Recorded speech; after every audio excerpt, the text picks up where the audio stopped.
చిత్తూరు నగర ప్రజలకు నమస్కారం. ఈ మధ్య విపరీతంగా సోషల్ మీడియాలోను మరియు వార్తాపత్రికల్లోనూ ప్రచురించటమైనటువంటి స్క్రబ్ టైఫస్ అనే వ్యాధి మూలకంగా చాలా అపోహలు అనేవి ప్రజల్లో ఎక్కువగా నమోదవుతున్నాయి. వాళ్ళు ఫీల్ అవుతున్నారు. దీని గురించి చిన్న ఇన్ఫర్మేషన్ అయితే మెడికల్ అండ్ హెల్త్ డిపార్ట్మెంట్ తరఫున నుంచి నేను మీ అందరికీ కూడాను చెప్పదలుచుకున్నాను. స్క్రబ్ టైఫస్ అనేది ఇది కొత్తగా వచ్చినటువంటి వ్యాధి కాదు. ఇది చాలా కాలం నుంచి కూడాను మనకి ఉంది. ఇది ఏ విధంగా వ్యాప్తిస్తుంది అంటే ఓరియంషియా సుసుమోషి అనేటటువంటి బ్యాక్టీరియా ద్వారా ఈ యొక్క స్క్రబ్ టైఫస్ వ్యాధి వస్తుంది.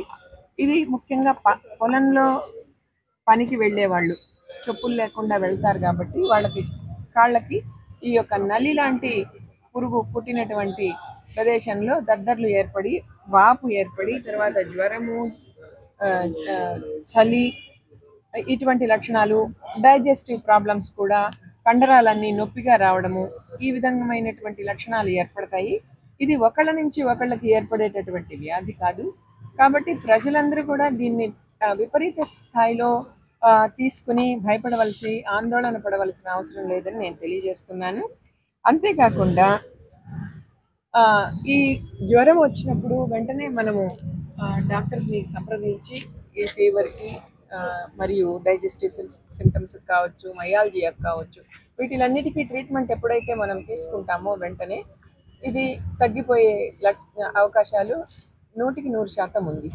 ఒకవేళ మనం దాన్ని గుర్తించలేక వదిలేస్తే కనుక మెనింజైటిస్ కానీ లేదా రెస్పిరేటరీ అక్యూట్ సిండ్రోమ్ కానీ ఇలాంటివి వచ్చే అవకాశాలు ఎక్కువగా ఉంటాయి. కాబట్టి ఆ యొక్క కాంప్లికేషన్స్ని దృష్టిలో పెట్టుకొని దీని నుంచి జాగ్రత్తగా ఉండమని ఈ మధ్య జరిగిన పత్రికల్లో కానీ లేదా సోషల్ మీడియాలో కానీ దీని గురించి విస్తృతంగా ప్రచారం చేయడం జరిగింది.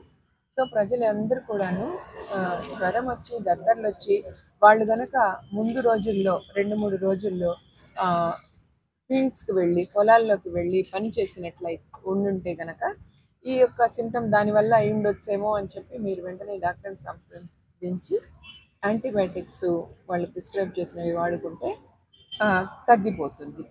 భయపడాల్సిన అవసరం అయితే లేదు. సామాజిక మాధ్యమాల్లో ఇటీవల ఈ వ్యాధి సోకినటువంటి వాళ్ళకి వెంటనే ప్లేట్లెట్స్ తగ్గిపోతున్నట్టున్నారు. దానిపైన అటువంటిది ఏమీ లేదండి. దీనిలో ప్లేట్లెట్స్ తగ్గిపోతాయి. జిల్లాలో క్యుములేటివ్గా 249 ఉన్నాయండి. కానీ ఈ సంవత్సరం వరకు 147 ఉన్నాయి. వీటిల్లో ముఖ్యంగా తమిళనాడు నుంచి ఉండే వాళ్ళ కేసుల సంఖ్య కూడా దీనిలో పడి ఉన్నది. మనం బార్డర్ డిస్ట్రిక్ట్ కాబట్టి వీళ్ళందరికీ కూడాను తగ్గిపోయింది. ఎవరు కూడాను కాంప్లికేషన్స్లో లేదు. ఏ ప్రాంతంలో ఎక్కువ ఉన్నాయి మేడం జిల్లాలో? మన జిల్లాలో అంటే మనకి గూడ్పల్లిలో కొన్ని ఎక్కువ కేసులు వచ్చాయండి. ఇంకా కూడాను కుప్పం సైడు బార్డర్ ప్లేసెస్లో ఎక్కువగా ఉన్నాయి. దోమ పేరు ఏం పేరు మేడం? దోమ పేరు నల్లి సుసుమోషి బ్యాక్టీరియా.